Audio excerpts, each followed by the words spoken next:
We celebrate Pride with parades and parties, but it is still protest.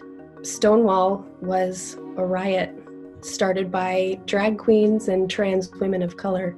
The Stonewall uprising was just, people just got too tired of the oppression and the physical violence against them, and they just had had enough. Very little meaningful change has happened without making people uncomfortable.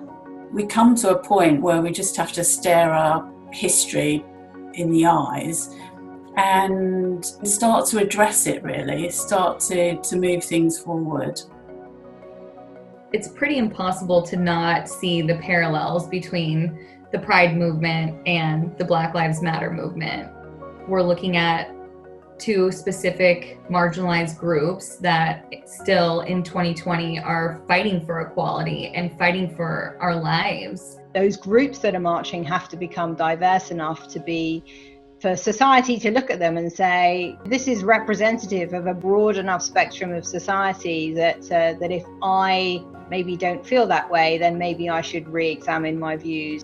I think in a moment like this, the volume and the number of voices will make a bigger impact. Whilst you have the ear of the words, I think people would listen and take notice and hopefully change their mindset and drive the change around the world.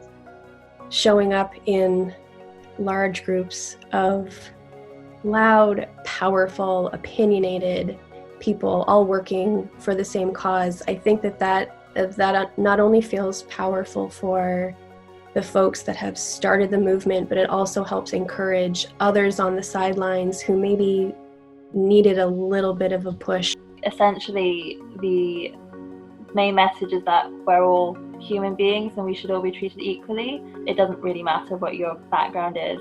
We should all be striving to sort of understand everyone. We think quite hard as a leadership team to be, what might different people in the organisation be concerned about? What can we do to make them feel more confident in this environment? What can we do to make sure they're still here and happy and involved in the business in 5-10 years' time? Coming out as Arius and then again coming out as non-binary, it was a very stressful process. I think having an ally in the workplace can make all the difference in the world, really. I'm really grateful for the fact that on our internal systems, you can now be MX instead of like Mr. or Miss. And that felt really affirming to me because that's the title that I like to use. And it always makes me so happy when I see that. So I think when you start a new job, one of the first things you want to be able to do is get to know the people you work with and get to know your colleagues. These are people that you spend huge amounts of time interacting with, and it becomes increasingly difficult to bond with your colleagues if you don't feel that you can be your authentic self. Society is moving in the right direction, and it makes it that much harder for governments and courts to take things away, but that doesn't mean that it can't happen. I'm certainly optimistic of the progression of how things have gone. I don't want to rest on that optimism. Seeing colleagues at Milliman be out as non-binary has really helped me feel confident, and it gave me the confidence I needed to come out in my own office.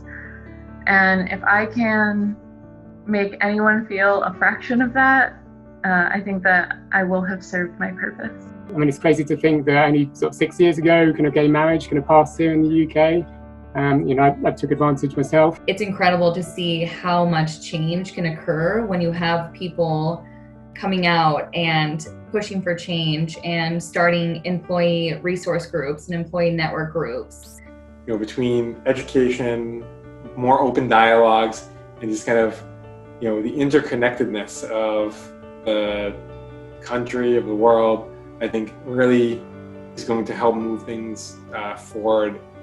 Existing as a member of any kind of marginalized group, to constantly keep an eye on your own rights, your own safety, your own security, that's already a lot.